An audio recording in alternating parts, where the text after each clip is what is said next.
ये दादो तहसीब मतलब वाह जो लोग शायर शायरी सुनकर करते हैं तो कहते हैं कि ये दादो तहसीब का शोर है कि भाई हम तो खुद से हम कलाम कर रहे हैं, हम तो खुद से बातें कर रहे हैं, फिर आप ये सब क्यों कर रहे हैं।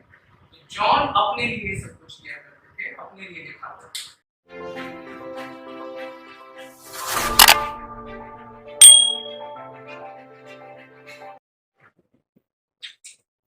शायद यानी लेकिन गुमान होता है, शायद यानी लेकिन गुमान होता है, मतलब जौन सा भी कोई इंसान होता है। जैसे कि आप ये शेर सुनते समझ गए होंगे, आज हम किस शख्सियत की बात करने जा रहे हैं। जी हाँ, हम जॉन एलिया की बात करने जा रहे हैं। आज हमारे साथ मौजूद हैं सदाब जी। आपको दुआए तौर पर स्वागत है हमारे पॉडकास्ट में। बहुत शुक्रिया उनका। आपके हालचाल कैसे हैं आजकल? अगर इसका जवाब जॉन की शायरी में दिया जाए, बिल्कुल दिया जाएगा। वो लिखते हैं कि मर चुका है दिल मगर जिंदा हूँ मैं, मर चुका है दिल मगर जिंदा हूँ मैं, जहर जैसी कुछ दवाएं चाहिए, और पूछते हैं आप खैरियत से तो हैं, पूछते हैं आप खैरियत से तो हैं, जी मैं अच्छा हूँ, दुआएं चाहिए। जैसे कि जॉन एलिया की बात कर रहे हैं हम, बहुत से लोग जानते हैं कि पार्टीशन के बाद कुछ समय के बाद जॉन एलिया भारत छोड़ के पाकिस्तान चले गए। तो आप इस जर्नी के बारे में कुछ बात करना चाहोगे? जॉन को हिंदुस्तान से और इस मिट्टी से बहुत ज्यादा प्यार था, इतना ज्यादा कि जब 57 में वो गए पाकिस्तान, उसके बाद जब कभी वो यहाँ मुशायरे में आते या फिर कभी उनका कोई प्रोग्राम यहाँ पर होता, वो अमरोहा जाते, अमरोहा के रहने वाले थे, और अपने घर की तरफ जाते और अमरोहा की मिट्टी के ऊपर वो लेट जाया करते और बहुत देर तक जैसे बच्चा मिट्टी के अंदर खेलता है उस तरीके से लेट के वो मिट्टी अपने मुंह से लगाया करते थे, अपने हाथों से फेरा करते थे। तो ये प्यार उनका इस देश से बहुत ज्यादा था। अब क्या हालात रहे वो उन्हें ज्यादा बेहतर तरीके से पता होगा कि वो क्यों पाकिस्तान में। और पाकिस्तान जाकर एक चीज और यहाँ पर बताने लायक है, पाकिस्तान जाकर उनको बहुत ज्यादा तवज्जो नहीं मिल पाई, और उसकी बड़ी वजह ये थी कि वह हिंदुस्तान से प्यार करते थे और पाकिस्तानी इस चीज को थोड़ा सा वो कम नजरिए से देखते थे। तो ये था, लेकिन पार्टीशन के बाद जब भी वो कभी भारत आए उसके बाद वो अमरोहा जरूर जाते थे और यहाँ की मिट्टी से उनको बेतहाशा प्यार था। तो ये कहा जा सकता है उनके बारे में। हम प्रेम की बात करें उनके, तो उनकी शायरियों से हमें ये पता चलता है कि उनके पास बहुत दुख था, बहुत अकेलापन था। तो वो असलियत में अकेले थे या वो प्रेम से भरे हुए थे? जॉन असलियत में देखा जाए तो जॉन की शादी भी हुई थी, जॉन के बच्चे भी थे, लेकिन फिर भी जॉन की शायरी से पता चलता है जॉन बहुत ज्यादा अंदर से बहुत ज्यादा अकेले थे। उन्होंने एक ख्याली महबूबा बनाई हुई थी, जो इमेज किया था उन्होंने, और उसके लिए वो लिखा करते थे, बेतहाशा उन्होंने लिखा, लेकिन उसी के लिए लिखा करते थे। और अगर कहा जाए तो किसी ने ये शायद लिखा है कि थी एक शख्स की तलाश मुझे, थी एक शख्स की तलाश मुझे, मैंने खुद ही का इंतखाब किया। ये जॉन अपने लिए लिखते हैं कि जब मुझे किसी की जरूरत थी तब भी मैंने खुद ही को चुना। जॉन अंदर से बहुत ज्यादा अकेले थे और ये अकेलापन, ये वीरानापन, ये उनकी शायरी में एकदम साफ झलकता है। इससे न जॉन मना कर सकते हैं ना कोई और मना कर सकते हैं। जॉन एलिया जी की शायरी सुन के तो अभी आपने बोला गूज बम्स से छूट गए। तो वो इतने महान शायर थे, इतने अच्छे शायर थे। आजकल के जो कहते हैं वो आशिक लोग हैं, उनके ब्रेकअप कह लें या अलग होने के बाद वो इतने ज्यादा जॉन एलिया की तरफ मुड़ जाते हैं कि जॉन एलिया उनके लिए उनका दर्द है। जी बिल्कुल दर्द। तो जॉन एलिया की हम देखते हैं बहुत से शायर हैं या बहुत से लेखक हैं, वो लोगों की पसंद देखते हैं, मगर जॉन एलिया क्या वो लोगों की पसंद देखते थे या वो अपनी कहीं सुनाते थे? असलियत यहाँ पर अगर जॉन के बारे में जानी जाए तो जॉन ने अपने आप को मशहूर होने के लिए नहीं लिखा, जॉन ने नाम कमाने के लिए नहीं लिखा, और ना ही जॉन ने पैसा कमाने के लिए लिखा। उन्होंने जो कुछ लिखा अपने लिए लिखा, और जो मैंने बताया कि उनके ख्याली महबूबा हुआ करते थे उसके लिए उन्होंने लिखा। तो जॉन का जो अब असली मकसद था वो अपने अपनी बात को अपने आप से कहना था, अपनी बात को अपने आप से कहना चाहते थे, अपनी बात को दुनिया के सामने अगर वो मुशायरे में भी हुआ करते थे तो उनका मेन तवज्जो जो है अपनी तरफ हुआ करता था। और उन्होंने कई शायरी अगर आप पढ़ेंगे तो उसमें ये बात बहुत ज्यादा साफ झलकती है। तो जॉन का लिखना किसी खास के लिए नहीं था, जॉन का लिखना खुद के लिए था। जैसे वो एक जगह लिखते हैं कि ये दादो तहसीन का शोर है क्यों, ये दादो तहसीन मतलब बाबाई जो लोग शायरी सुनकर करते हैं तो कहते हैं कि ये दादो तहसीन का शोर है क्यों, भाई हम तो खुद से हम कलाम कर रहे हैं, हम तो खुद से बातें कर रहे हैं, फिर आप ये सब क्यों कर रहे हैं। तो जॉन अपने लिए सब कुछ किया करते थे, अपने लिए लिखा करते थे। जॉन की शायरी में भारत को हम देखते हैं तो वो बहुत ही अलग नजरिए से भारत को देखते हैं। वो पाकिस्तान में रहते हुए भारत को इतनी ब्यूटीफुल नजरिए से कैसे देखते हैं, कुछ उसे एक्सप्लेन करोगे? हाँ, इसके बारे में अगर जानना चाहें तो जॉन जो लिखते हैं वो हिंदुस्तान के लिए भी लिखा, उन्होंने पाकिस्तान के लिए भी लिखा और पाकिस्तान से भी उनको उतना लगाव था जितना हिंदुस्तान से था, और मैं कहूँ हिंदुस्तान से ज़्यादा था। और क्योंकि यहाँ वो रहे, यहाँ बचपन उनका यहाँ सारा बीता और उसके बाद वो वहाँ गए, तो यहाँ का जो दर्द था, यहाँ का जो प्यार था, उनकी शायरी में कई ऐसे शेर रहेंगे जिसके अंदर उन्होंने ये बयान किया है।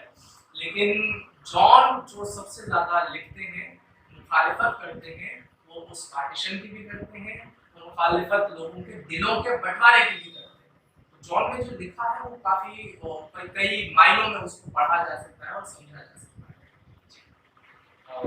हम बात करें जॉन एलिया की, तो जॉन एलिया को हमें जानना है, उनको पहचानना है, तो हमें किस राह पे चलना चाहिए या क्या चीजें पढ़नी चाहिए या किन शख्सियतों से बात करनी चाहिए? असलियत में मैं आपको बताऊं तो जॉन को जानने के लिए जॉन ने जो लिखा है अगर आप उसको पढ़ के समझ गए वही काफी है, इसके अलावा आपको कहीं जाने की जरूरत नहीं। क्योंकि जॉन ने जितनी ज्यादा बात अपनी शायरी में अपने आप से की है उतनी किसी और शायर ना शायर ने की है, ना आप किसी और को इस तरीके से देख सकते हैं। वो जो सच्चाई उन्होंने लिखी है, वो जो उन्होंने बात की है खुद से सच्चाई की, इस समाज में रहते हुए उन्होंने अपने रंग को खत्म नहीं किया है, अपनी पहचान को खत्म नहीं किया है, ये बहुत ज्यादा एकदम आला दर्जे वाली चीज है। तो इसलिए ये सब कहा जा सकता है अगर देखा जाए।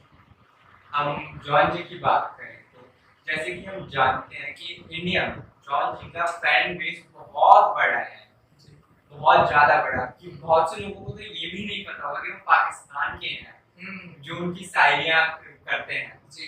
तो उन फैन बेस को क्या उनकी शायरियाँ से इंस्पायर करना चाहिए अपने आप को? हाँ, बिल्कुल करना चाहिए, क्योंकि जॉन ने कुछ भी लिखा तो झूठ नहीं लिखा। जॉन ने ना किसी को खुश करने के लिए लिखा, ना ही जॉन ने किसी को पैसा कमाने के लिए लिखा किसी से, और ना ही नाम कमाने के लिए लिखा। जॉन ने जो लिखा वो अपने लिए लिखा और इंसान के ऊपर जो भी बीतती है, लगभग हम सबकी जिंदगी में उतार चढ़ाव आते हैं, वैसे ही लोग इवन कि मैं बताऊं भारत में लोग जो बड़ा एक तबका है जो जॉन को बहुत ज्यादा पसंद करता है, उनकी शायरी को बहुत ज्यादा पसंद करता है, उनके कवियों को बहुत ज्यादा पसंद करता है। तो आज के वक्त में लोगों को अपनाने की जरूरत है, क्योंकि जॉन झूठ नहीं लिखते, वो झूठ से बहुत ज्यादा गिला रखते हैं और झूठ से बहुत ज्यादा दूर होते हैं। जो भी लिखते हैं सच लिखने की कोशिश करते हैं, जो भी लिखते हैं वो हकीकत लिखने की कोशिश करते हैं। मतलब मैं पूछूं तो जॉन शायर ना होते तो क्या होता? जॉन शायर ना होते ये बहुत मुश्किल सवाल है कि वो क्या होते। वो खुद जो थे वो उनकी पूरी जिंदगी ही शायरी में गई है। बिल्कुल, तो शायर ना होते तो क्या होता? जॉन शायर ना होते तो क्या होते, इसका जवाब तो मेरे पास नहीं होगा। लेकिन जॉन शायर थे उसके साथ साथ फिलोसोफर थे, जॉन शायर थे उसके साथ साथ एक ड्रीमर थे, जॉन शायर थे उसके साथ साथ एक अच्छे इंसान थे, जॉन शायर थे उसके साथ साथ वो रिश्तों को बहुत ज्यादा अच्छे से समझा करते थे। इसीलिए मैंने जैसे अभी कहा कि जॉन फिलोसोफर वाली सोच रखते थे, तो ये बिल्कुल हकीकत है, क्योंकि जॉन इस आज की झूठी दुनिया को बहुत ज्यादा दूर रखना चाहते थे।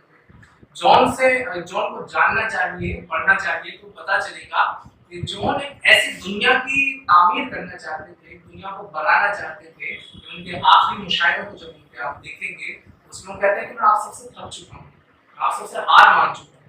अब किस बात के लिए हार मान रहे हैं? तो वो कहते हैं कि मैंने चाहा था कि मैं आपको अपने रंग में बदल दूं, मैं आपको ये जो दुनिया है इसका दूसरा रूप आपको दिखाऊं, और एक ऐसी दुनिया बनाई जाए जिसके अंदर लोगों के बीच में फर्क नहीं हो, जिसके अंदर लोगों के बीच में एक दूसरे से नफरत नहीं हो, जिससे ऊंच नीच ना हो, जिससे कि एक दूसरे के बीच में कोई गिला ना हो, बल्कि लोग मोहब्बत के साथ रहते हैं और सच्चाई के साथ रहते हैं। जॉन ने अपनी जो सच्चाई है उसको हमेशा सामने रखा है, और उनकी शायरी दूसरे शायरों से और दूसरे शायरों की शायरियों से इसीलिए अलग है क्योंकि जॉन ने जो लिखा है वो हकीकत के ऊपर लिखा है, वास्तविकता के ऊपर लिखा है, ना ही किसी को खुश करने के लिए लिखा है और ना ही किसी और वजह से लिखा है। ये एक बड़ी वजह है जॉन की। जॉन को हमें पढ़ने के लिए जानने के लिए उनको पढ़ना जरूरी है। जी बिल्कुल बिल्कुल। अगर हम उन्हें पढ़ेंगे तो हमें हकीकत जानने को मिलेगी, कैसे उनको। हाँ, क्योंकि एक बात और भी है कि जॉन ने जो मुशायरे किए, जिनकी वीडियो आपको यूट्यूब पर मिल जाएगी, जॉन ने जो लिखा है मेरे अंदाजन वो 30% या 25% है जो उन्होंने शायरों के बीच में सुनाया है, वरना वो बहुत इतना कुछ उन्होंने लिखा कि वो लोगों के बीच में सुनाते ही नहीं थे। उन्हें लगता था कि ये सुनने लायक नहीं है, ये लोग सुनेंगे तो वो समझ नहीं पाएंगे, मतलब वो उतना अच्छा लिखते थे, अपनी नजरिए से देखते थे, तो वो सोचते थे कि लोग समझ नहीं पाएंगे, इसलिए उन्होंने बहुत कम और बहुत चुनिंदा चीजों को दुनिया के सामने रखा है। एक बहुत बड़ा हिस्सा उन्होंने अपने लिटरेचर का, अपने साहित्य का दुनिया से छुपा कर रखा है, और वो थोड़ा बहुत उनकी किताबों के अंदर आ जाता है, वरना इसके अलावा तो नहीं होता है। जॉन को पढ़ने के लिए आप उनकी शायरी को और जॉन के जो मुशायरे हैं उनको, इन सबको पढ़ सकते हैं, क्योंकि जॉन ने अपनी जो पहचान है उसको दबाया नहीं है और उसको झूठा नहीं रखा, उसको जैसे वो खुली किताब है उस तरीके से दुनिया के सामने वो पेश किया। तो इसीलिए जॉन को जानने के लिए जॉन की लिखी हुई किताबों को पढ़ना जरूरी है, और उसके साथ साथ जॉन ने जो शायरी की है, जो लिखा है, उसको भी पढ़ना जरूरी है, उसको समझना जरूरी है। तो मैं समझता हूँ कि आप जॉन को पहचान पाएंगे, लेकिन बहुत हद तक पहचान पाएंगे। वास्तविकता जो जॉन की है वो उनके अलावा किसी को नहीं पता है जो उन्होंने लिखा है। एक मैं छोटा सा मिसरा बताऊं तो जॉन लिखते हैं कि क्योंकि दुनिया ने जॉन को जो मुशायरों में पढ़ा देखा है, तो ये नहीं देखा है कि वो एक इंसान है, दम में बैठा हुआ है और अपनी दास्तान सुनाया जा रहा है दुखों की, तो सब यही सोचते थे कि इस इंसान के अंदर दुख बहुत बड़ा है। तो वो लिखते हैं, ये उन्होंने कभी मुशायरे में नहीं सुना है, तो इसको जो उन्होंने लिखा, लिखते हैं कि ये गम क्या दिल की आदत है, ये कन्वर्सेशन है एक जॉन से दूसरे जॉन, जैसे हम लोग बात कर रहे हैं ऐसे एक जॉन बैठा हुआ है दूसरे जॉन से बात कर रहा है, और कहता है, एक जॉन सवाल करता है, दूसरा जवाब देता है। तो जॉन कहते हैं कि ये गम क्या दिल की आदत है, तो दूसरा जॉन जवाब देता है, नहीं। किसी से कुछ शिकायत है, नहीं। तो ये जो उन्होंने लिखा और इसको आगे बढ़ाया, ये बहुत कम लोगों की शायरी में नजर आता है, और ये इतनी ज्यादा रियल चीज है, और ऐसा कन्वर्सेशन बहुत कम आपको देखने के लिए मिलेगा कि किसी शायर ने लिखा हो। ये जॉन ऐसा कर सकते हैं, या गालिब ऐसा कर सकते हैं, या मीर तकी मीर कर सकते हैं, या कुछ और चुनिंदा शायर कर सकते हैं। हर शायर के अंदर ऐसी बात नहीं है कि वो इस मकाम पर, इस लेवल पर जाकर ऐसी बात करें। तो इस मतलब जॉन है, मतलब हाँ, जॉन है, मतलब शब्द नहीं है उनको एक्सप्लेन करने के लिए बोल रही, तो उन्हीं की शायरी से उनको कोई बोल के उनके बारे में कुछ कहा मैं जाए। आखिर में इसके आपको एक जरूर शायरी उनकी यही वाली जो है वो और अच्छे से बताऊंगा, और इसका थोड़ा सा और तफसील है वो भी मैं बताऊंगा। तो हम बात करें जॉन की, तो जॉन जो है उसको, मतलब उनको हर कोई जानना चाहता है, हर कोई जान भी रहे, कुछ लोग जान भी रहे हैं, कुछ लोग उनकी तरह लिख भी रहे हैं, कोशिश कर रहे हैं, बिल्कुल उनकी तरह लिख तो नहीं पा रहे हैं, कोशिश कर रहे हैं। तो जो शायरी है, जो एक बहुत बड़ी शायरी हो गई, या ये पूरा पोर्शन है, उन्होंने इसको किस तरीके से इन्फ्लुएंस किया, कुछ बताएं तो। हाँ बिल्कुल, जॉन का लिखा हुआ आने वाले शायरों के लिए एक रास्ता है। आज जो शायरी लिख रहे हैं, तो मैं कहना भी चाहूँगा कि उनको थोड़ा सा ध्यान इस ओर रखना चाहिए कि वो जल्दी फेमस होने की कोशिश ना करें। आप देखेंगे जॉन को पॉपुलैरिटी जो है वो उनके जीते जी नहीं हुई, उनके जाने के बाद आज उनकी शायरी को इतना याद किया जा रहा है। 2002 में जाने के बाद आज 2021, 2022, 2000 और आगे जाने कितना तक उनको याद किया जाएगा, पढ़ा जाएगा। वो इसीलिए क्योंकि उन्होंने जो लिखने की कोशिश की वो रियल लिखने की कोशिश की। लेकिन आज जो कुछ ऐसा है ये हकीकत है और इसे एक्सेप्ट करना होगा कि आजकल जो शायर आ रहे हैं वो जल्दी ही पॉपुलर होने के लिए ऐसे ऐसी शायरियाँ लिख देते हैं जो सुनने में तो अच्छी लगती है, लेकिन वास्तविकता में अगर उसका मतलब हो या कोई बड़ा शायर उसे सुने तो फिर वो नहीं कर पाएगा, वो उस मंजिल तक नहीं पहुंच पाएगी। तो जॉन को वो किसी ने कहा था ना कि अच्छा बोलने के लिए अच्छा सुनना जरूरी है, ऐसे ही अच्छा लिखने के लिए अच्छा पढ़ना भी जरूरी है। तो कोशिश करें जो ज्यादा शायरी लिखना चाहते हैं या लिखने की कोशिश करना चाहते हैं या जिनके अंदर ऐसा गुण है, लिखना चाहिए लेकिन दूसरों को पढ़ना भी चाहिए। जॉन ने क्या लिखा, गालिब ने क्या लिखा, मीर ने क्या लिखा, साहिर ने क्या लिखा, ये ऐसे ऐसे फनकार हैं जिन्होंने एक अनलिमिटेड लिखा, जिसको कोई सीमा नहीं है, जिसको कोई किसी शब्द के अंदर किसी चीज के अंदर बांध नहीं सकता है। तो इसलिए जब भी कभी कोई लिखने की कोशिश करे तो थोड़ा सा इनको भी पढ़ने की कोशिश करें ताकि ज्यादा से ज्यादा नॉलेज मिल पाए, ज्यादा से ज्यादा हम समझ पाए।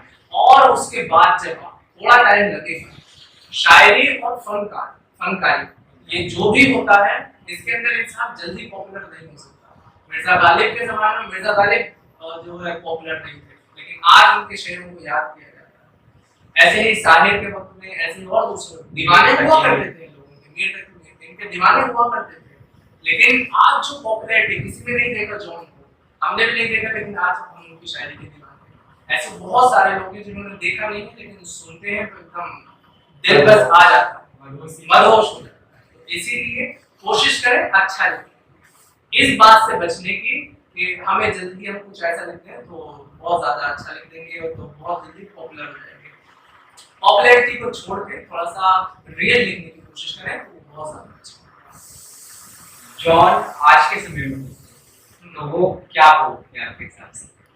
जॉन जिस समय में भी रहे, जिस वक्त में भी रहे, उन्होंने हकीकत बयानी की, हकीकत लिखने की कोशिश की है।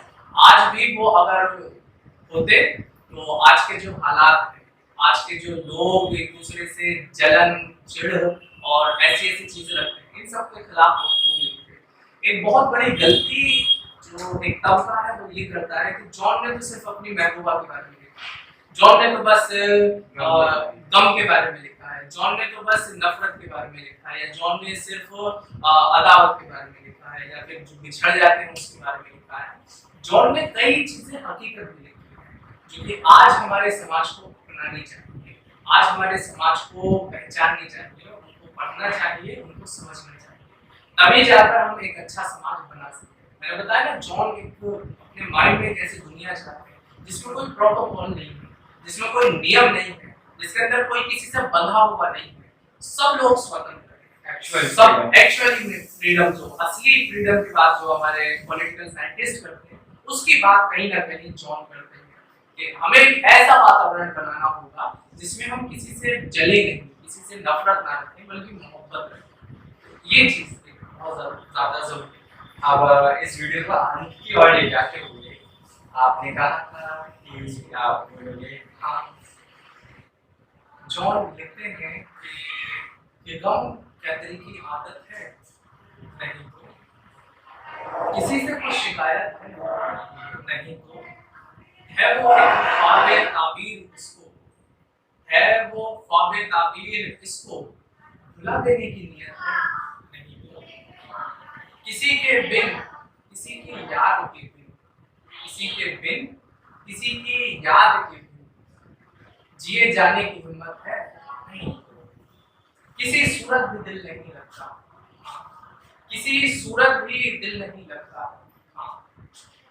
तो कुछ दिन से ये हालत है, नहीं तेरे इस हाल पर है सबको हैरत, तेरे इस हाल पर है सबको हैरत, तुझे भी इस पे हैरत है, नहीं तो वो दरवेशी जो तज कर आ गया तू, वो दरवेशी जो तज कर आ गया तू, ये दौलत उसकी कीमत है, नहीं तो वो दरवेशी जो तज कर आ गया तो ये दौलत उसकी कीमत है, नहीं तो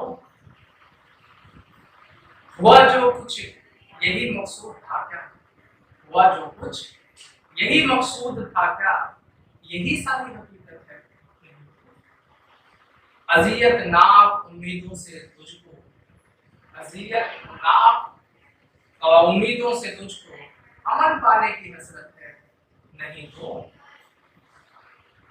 वहां वालों से है इतनी मोहब्बत, वहां वालों से है इतनी मोहब्बत, यहाँ वालों से नफरत है।